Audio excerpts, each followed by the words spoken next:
ਅਸੀਂ ਇਸ ਟਾਈਮ ਜਨਾਬ ਮੱਕਾ ਵਿੱਚ ਤੇ ਸਵਾਰ ਨੂੰ ਮਦੀਨਾ ਮੁਨੱਵਰਾ ਆ ਰਹੇ ਹਾਂ ਬਿਲਾਲ ਭਾਈ ਦਾ। ਇਹਦੇ ਵਿੱਚ ਇੱਕ ਸ਼ੇਰ ਹੋ ਜਾ ਬਿਲਾਲ ਸਾਹਿਬ।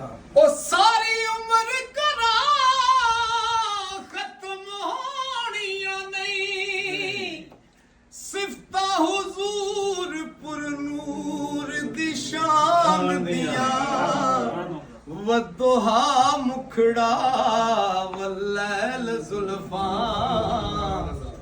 ਇਹ ਤੇ ਸੂਰਤਾਂ ਖਾਸ ਕੁਰਾਨ ਦੀਆਂ ਉਹ ਕਾਫਰ ਪੱਥਰ ਮਾਰੇ ਆਪ ਦੁਆ ਮੰਗੇ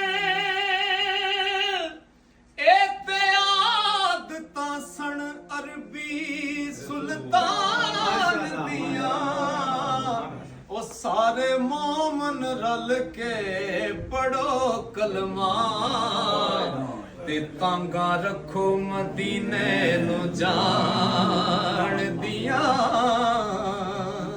तमाम ਦੋਸਤਾਂ ਦਾ ਬਹੁਤ ਸ਼ੁਕਰੀਆ। ਵੀਡੀਓ ਨੂੰ ਸ਼ੇਅਰ ਕਰ ਦਿਓ। ਇਨਸ਼ਾਅੱਲਾ ਸਵਾਰ ਨੂੰ ਅਸੀਂ ਆ ਰਹੇ ਹਾਂ ਮਦੀਨਾ ਸ਼ਰੀਫ। इंशाअल्लाह।